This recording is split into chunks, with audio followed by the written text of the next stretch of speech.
বাংলাদেশে এই স্বাধীনতা অনেক বেশি কষ্টে অর্জিত হয়েছে। আমরা কেউই চাই না এই স্বাধীনতা যেন ব্যর্থ যাক। আমরা সবাই চাই সবাই যেন বাংলাদেশের মানুষ শান্তিতে থাকতে পারে। কোনো হিংসা বিদ্বেষ কোনো কিছু যেন কাজ না করে কারো মাঝে। এইসব নিয়ে কথা বলেছেন হাসনাত। চলুন দেখি কি বললেন তিনি।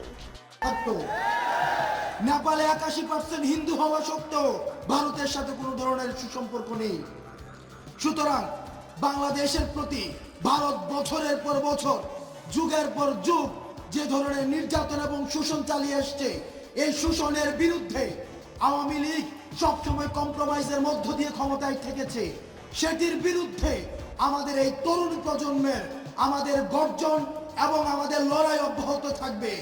আর কখনোই কোনোদিনও আমাদের জীবন থাকতে সাদিজের রক্ত যতদিন আমাদের মনে আছে, ওয়াসিমের রক্ত আমাদের যতদিন মনে আছে, মুগ্ধ এবং সাইদের রক্ত আমাদের যতদিন মনে আছে, ততদিন পর্যন্ত ভারত এই বাংলাদেশে আর কোনোভাবেই আধিপত্য বিস্তার করতে পারবে না।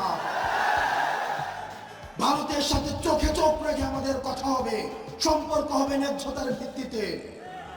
প্রিয় সহযোদ্ধা, 5ই আগস্ট ছিল আমাদের প্রাথমিক বিজয়, কিন্তু আমাদের যে সামনের যে রাস্তা, সে সামনের রাস্তা আরো বেশি কণ্টকাকীর্ণ।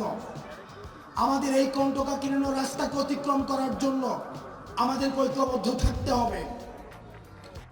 আমি যে জাস্ট কথা বলি যে তার এই কথাটার সাথে আমি অনেক অনেক বেশি একমত যে ঐক্যবদ্ধ থাকা। এখন এমন একটা সিচুয়েশন হয়েছে বাংলাদেশে যে যে কোনো রাজনীতি দলই হোক না কেন সবারই ঐক্যবদ্ধ থাকা উচিত। এই সময়টার মধ্যে সবাই যদি একই সাথে একই পন্থায় কাজ করে তাহলে আসলে সবই সম্ভব। বাংলাদেশের অগ্রগতি আসলে কেউ থামাতে পারবে না, সবই সম্ভব বাংলাদেশকে নিয়ে। আর আসলে ঐক্যবদ্ধ থাকাটা এখন খুব খুব বেশি ইম্পর্ট্যান্ট। সো বাকিগুলো দেখি। আমাদেরকে দেশি বিদেশি ষড়যন্ত্র অব্যাহত রয়েছে, আমাদের নিজেদের মধ্যে ক্ষমতা কাঠামো নিয়ে দ্বন্দ্ব রয়েছে। ভবিষ্যতে কে ক্ষমতায় যাবে সেগুলো নিয়ে আমাদের নিজেদের মধ্যে অনেক প্রিন্সিপালসগত মত পার্থক্য রয়েছে। আমরা সবাইকে অনুরোধ জানাবো, আমাদের মত পার্থক্য আমাদের এটি যেন পরমত সহিষ্ণুতার মধ্যেই থাকে। এই পরমত সহিষ্ণুতা কখনোই যেন আওয়ামী লীগের মতো আগ্রাসী মনোভাবে পরিণত না হয়। আমাদের পরমত সহিষ্ণুতা থাকবে, মত পার্থক্য থাকবে, দ্বিমত প্রকাশ থাকবে, তবে সেটা হবে রাজনৈতিক, সেটা হচ্ছে সৌন্দর্যের কালচারের মধ্য দিয়ে।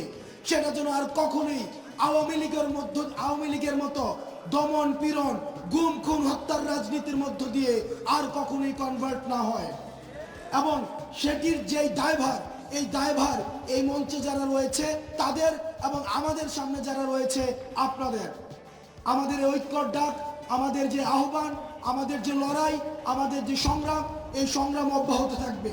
এখানে হাসনাত আব্দুল্লাহ যে কথাগুলো বলেছেন যে ঐক্যবদ্ধ থাকার দল মত এগুলা যে রাজনৈতিক দলগুলো আছে একটু ভিন্ন হতেই পারে, কিন্তু সেটা শান্তিপূর্ণভাবে। আসলে এক দলের সাথে আরেক দলের মতানৈক্য থাকতেই পারে, মতের মিল অমিল হতেই পারে, বাট এর মানে এই না যে আমরা ছিন্ন ভিন্ন হয়ে যাব। একসাথেই ঐক্যবদ্ধ থাকি, দেশকে এগিয়ে নিয়ে যেতে হবে আমাদের সবাইকে। সো এই কথাটা আমার কাছে খুব খুব বেশি ভালো লেগেছে, কারণ এখন বাংলাদেশকে এগিয়ে নিতে হলে না পুরোটা জনগণ সব রাজনৈতিক দল এক হয়ে কাজ করতে হবে।